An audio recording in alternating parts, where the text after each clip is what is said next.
Aulinha rápida aqui, revisãozinha, na verdade, sobre as correntes contemporâneas da filosofia do direito, na visão do Alisson Mascaro, que é um dos grandes professores de filosofia, um dos professores consagrados da atualidade, tá bom? O Mascaro, ele vai dividir as correntes contemporâneas ou tendências contemporâneas da filosofia do direito em três. Ele vai dizer que os autores serão, os filósofos serão juspositivistas, não juspositivistas ou pertencentes a alguma vertente crítica, né? As filosofias críticas, tá bom? E a gente vai ver cada uma delas, vai falar rapidinho, brevemente sobre cada uma delas. Antes disso, eu só preciso esclarecer alguns detalhes, tá? Primeira coisa, essa revisãozinha aqui, ela não supre a aula em sala, né? Isso aqui é complementar para ajudar você a fixar os pontos principais. Mas a aula em sala, claro, é muito mais aprofundada e a gente debate muito mais coisas. Um primeiro ponto que a gente aprofunda melhor em sala é o que eu vou falar agora sobre as classificações, né? Em sala eu consigo exemplificar melhor, interagir com vocês, para demonstrar que classificações não são verdadeiras ou falsas. Elas são úteis ou inúteis, né? O Gennaro Carrió, esse filósofo argentino, ele dizia com muita razão que as classificações não são mais ou menos certas, elas são serviciais ou inúteis, elas são úteis ou inúteis, tá? E toda classificação depende de quem classifica. Então, se você imaginar a sua sala de aula com os seus colegas, você com certeza é capaz de classificar seus colegas com base em diversos critérios, sei lá, pelo gênero de cada um, pela faixa etária, pela altura, os mais altos e mais baixos, né? Sei lá, pelas notas, quem tira melhores notas, quem tira na média, quem tira nota baixa, você tem diversas classificações, mas isso não muda o que as pessoas são, né? A classificação é um ato do sujeito que classifica, e a classificação não é mais certa ou mais errada, ela é mais ou menos útil. Essa classificação do Mascaro, ela é útil para a gente porque ela é didática, tá? Ela facilita o nosso aprendizado. Então aqui não é uma questão de certo ou errado, é uma questão de a gente debater e a gente criticar também uma classificação que é didática, que ajuda a gente a entender melhor a filosofia do direito na contemporaneidade, tá?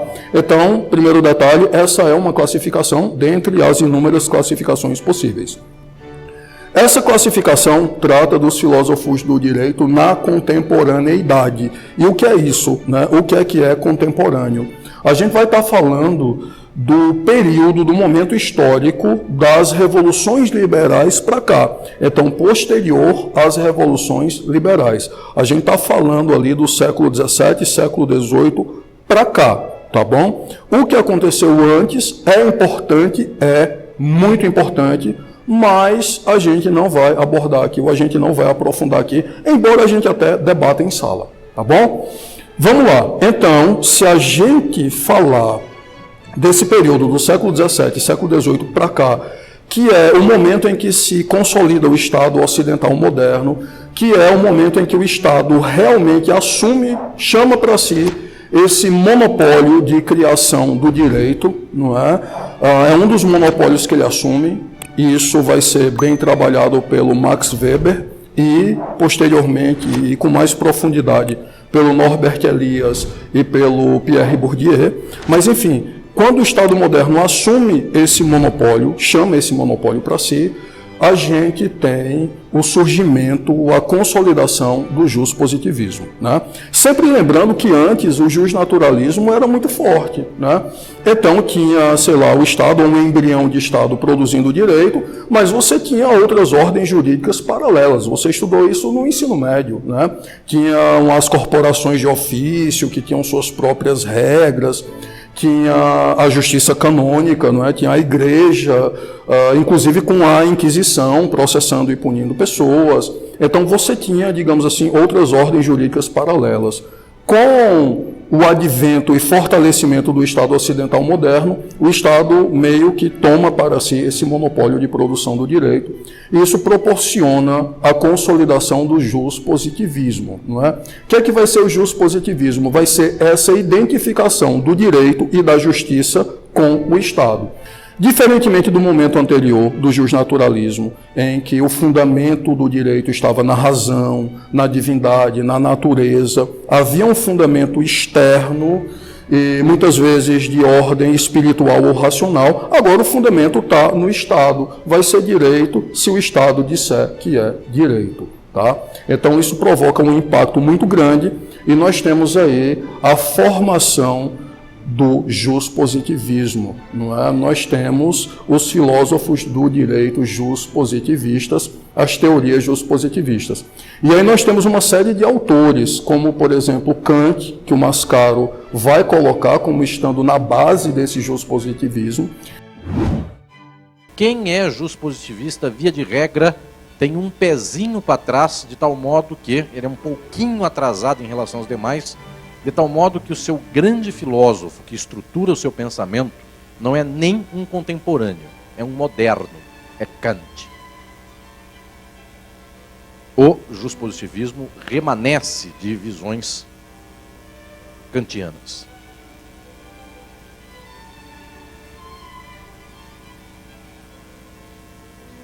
Quem é do direito já ouviu muitas vezes expressões como neocantismo.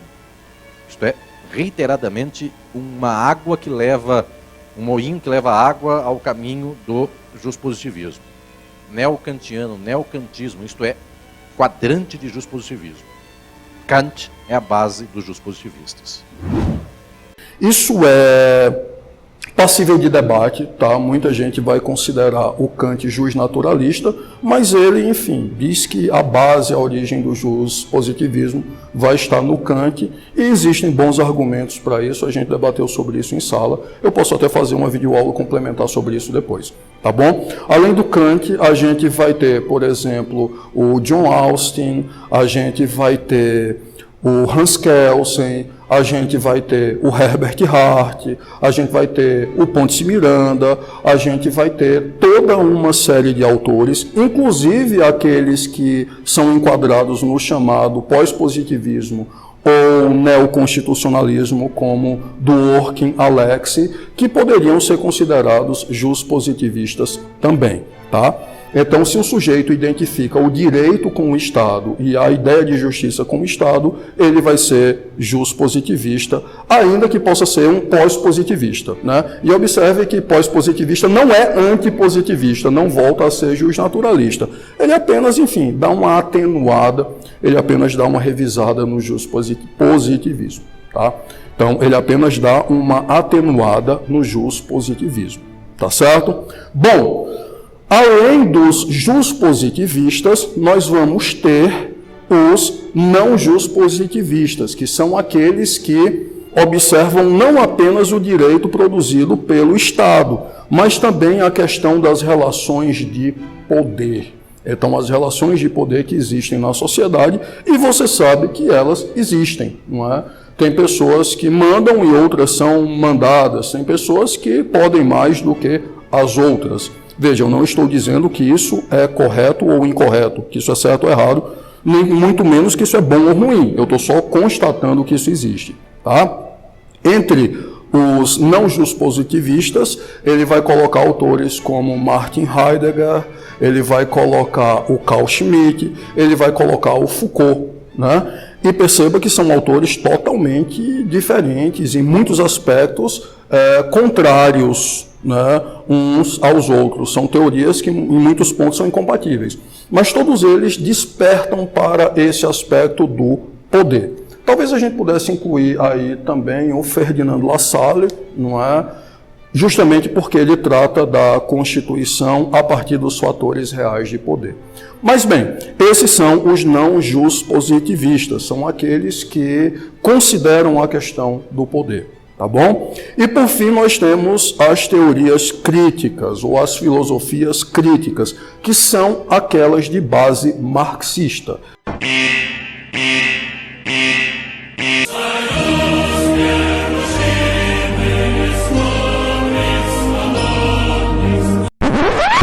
calma, tá? Tome a sua aguinha com açúcar, tome o seu suco de maracujá, que eu não quero lhe doutrinar, não quero lhe convencer a nada, tá?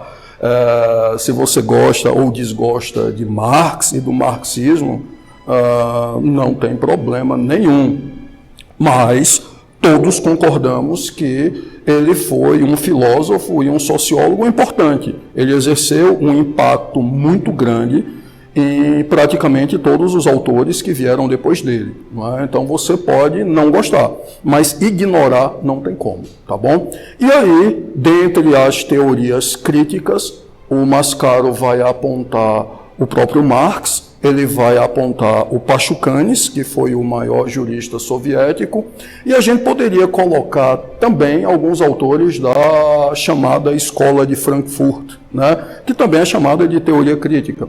É interessante que a segunda geração da Escola de Frankfurt vai ter o Jürgen Habermas, né, e o Mascaro vai colocar o Habermas ou Habermas como um justpositivista, porque embora ele tenha uma base marxista, ele vai identificar também o direito ao Estado, tá bom? Como eu disse no começo, essa é uma classificação muito didática, tá? Ela nos ajuda a entender muita coisa.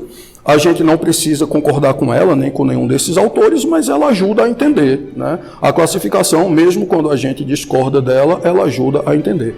E aí eu vou colocar uma discordância minha. Eu acho que o Mascaro, ele se foca demais, ele se centra demais numa perspectiva eurocêntrica, não é?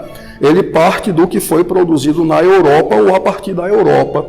E aí, com isso, ele deixa de considerar outras cosmovisões, outras visões de mundo diferentes da europeia. Então, nós temos, por exemplo, filosofias de matriz africana, que são muito importantes e também repercutem no direito. Só para você ter uma noção, no direito, a noção de infância, né, a noção de criança, enquanto aquele ser em desenvolvimento, aquela fase importante da vida que precisa de proteção e de cuidado, só vai surgir ali a partir do século XVIII. Não é?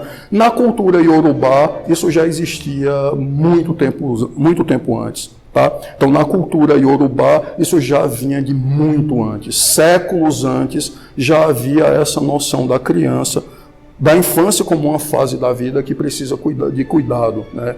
Que merece cuidado e atenção. Então, nós temos esse exemplo, e muitos outros poderiam ser trazidos. Nas filosofias aqui de matriz indígena, né? Nas cosmovisões indígenas, nós temos concepções como a Pachamama, o Sumak Khalsai, que inclusive estão positivadas nas novas constituições latino-americanas, no chamado novo constitucionalismo latino-americano, e que são importantíssimas e que trazem uma visão de mundo diferente do racionalismo instrumental europeu, tá bom? Diferentemente da razão instrumental europeia, que é uma razão, convenhamos, predatória, tá bom?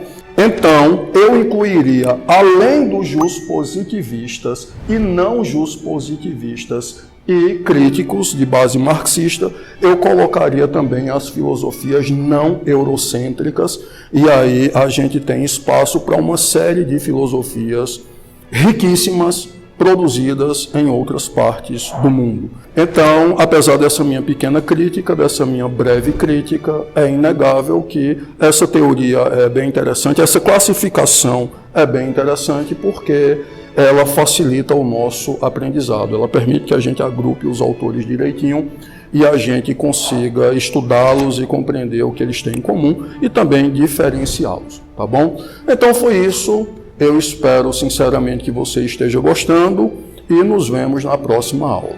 Tchau, tchau.